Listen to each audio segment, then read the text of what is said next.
आप सभी को मेरा प्यारा भरा नमस्कार है। आज मैं आपको एक नाग पंचमी की कहानी सुनाऊंगी।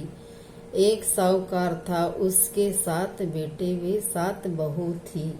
6 के तो पीहर था, 7वीं बहू के पीहर नहीं था, वे गर्भवती हुई। उसके पीहर तो था नहीं, जो घेवर आते, उसे घेवर खाने की इच्छा हो रही थी। सो थोड़ा सा टुकड़ा पानी भरने गई, तब घर से ले गई।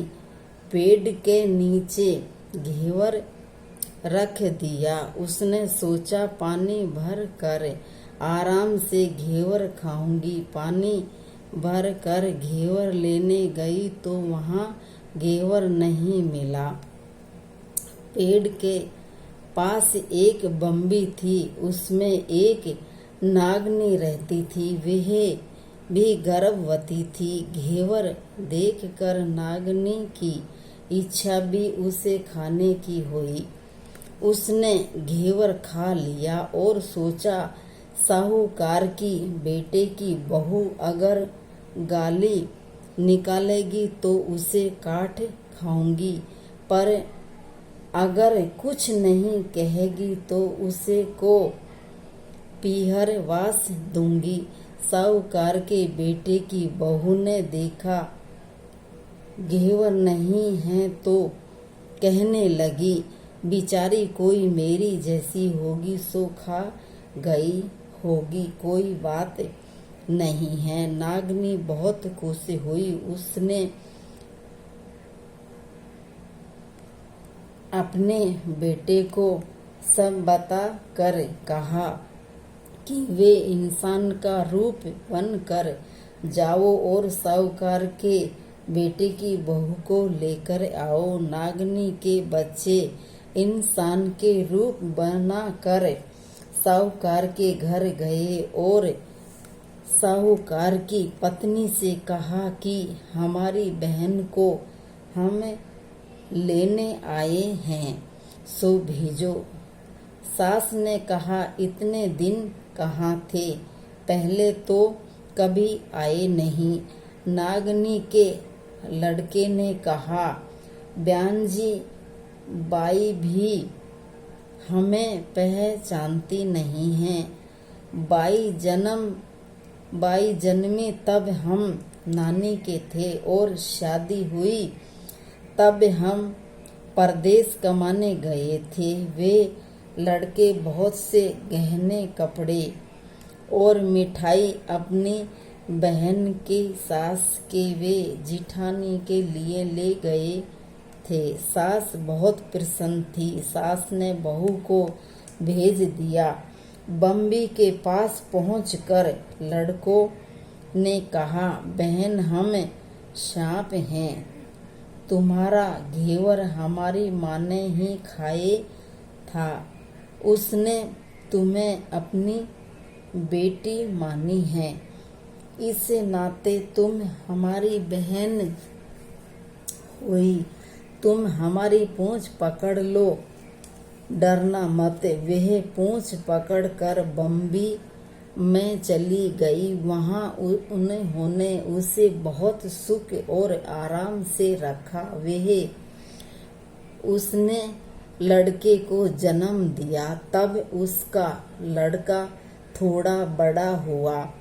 तब की बात है, पड़ोसन ने साहूकार के बेटे की बहू को सिखा दिया कि अगर तू मेरी माँ की इतनी ही लाडली है तो तू तेरी माँ से कहना कि आज तो सांपों को दूध में ही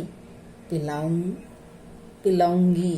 पड़ोसन का ताना उसे सहन नहीं हुआ। वे माँ से जिद करके सांपों का दूध ठंडा करने लगी। अभी दूध ठंडा भी नहीं हुआ था कि उसके लड़के ने घंटी बजा दी। घंटी सुनते ही छोटे बड़े सब सांप दूध पीने दौड़ पड़े। दूध में मुंह डालते ही बहुतों का मुंह जल गया। सांप क्रोधित होकर कहने लगे, हम बहन को काटेंगे। माँ ने कहा, इसे मत काटो, यह तुम्हें आशीष देगी।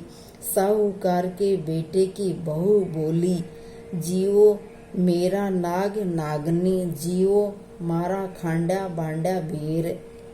वीर उठावे दीखणीरो चीर, चीर तो फाटे पण खांडा बांडा वीर जीवता रहे। कुछ दिन बाद पड़ोसन ने ताना मारा, तेरी माँ अगर तेरा विश्वास करती तो तुझे 7वें कोठे की चाबी देती। उसने जिद करके माँ से 7वें कोठे की चाबी ले ली।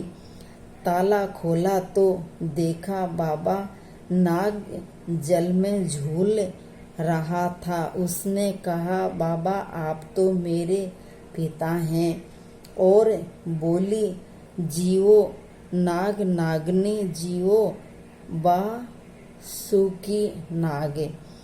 नाग देवता ने उसको 9 करोड़ का हार दे दिया। माँ ने अपने बेटे से कहा, बाई तो अब बड़े घरों में हाथ डालने लगी है, इसे घर पहुंचा दो। नागों से साहूकार के बेटे की बहू को बहुत से गहने कपड़े दिए और ससुराल पहुंचा दिया। थोड़े दिनों की बात है, उसका बच्चा झाड़ू तोड़ रहा था।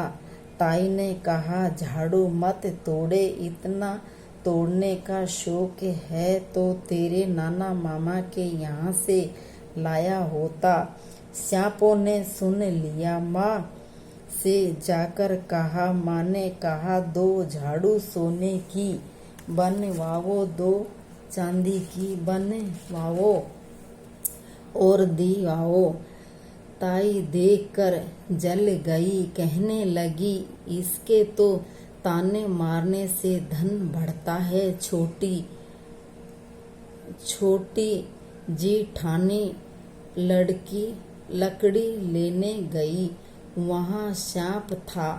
उसने सोचा सबसे छोटी को भेजना चाहिए, सांप उसे खा जाएंगे तो मुसीबत मिट जाएगी। छोटी बहू लकड़ी लेने गई तो वहाँ सांप बैठा था।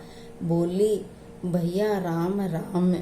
सांप ने झट से बिछुए दे दिए। पहन कर छम छम करती चली आई।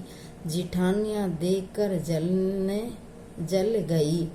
उन्होंने उसके पति को दुकान से आया तब सिखा दिया कि तेरी बहू के सांप बिच्छुओं से दोस्ती है। साहूकार का बेटा अपनी बहू से रात को कहने लगे, सच सच बता, सांप बिच्छू तेरे क्या लगते हैं? तो तुझे काट खाने के बजाय गहने देते हैं। बहू ने कहा, वे तो मेरे भाई भतीजे लगते हैं। फिर उसने सारी बात अपने पति को बताई। पति ने कहा, तो क्या तेरे भाई भतीजे तुम्हें ही बुलाते हैं, कभी हमें नहीं बुलाते? जवाई को नहीं, हम तो नहीं बुलाते नहीं हैं। उन्हें सोने में कोने में छुपे सांपों ने बात सुन ली तो जाकर अपनी माँ से कहा। माँ ने कहा, दोनों को बुला लाओ। इंसान का रूप रख कर सांप दोनों को वे बच्चे को बुला लाए। खूब कपड़े गहने रुपये देकर दोनों को विदा किया। जैसा पीहर वास का सुख बहू को मिला वैसा भगवान सबको देवे। बोलो नाग देवता की जय। नाग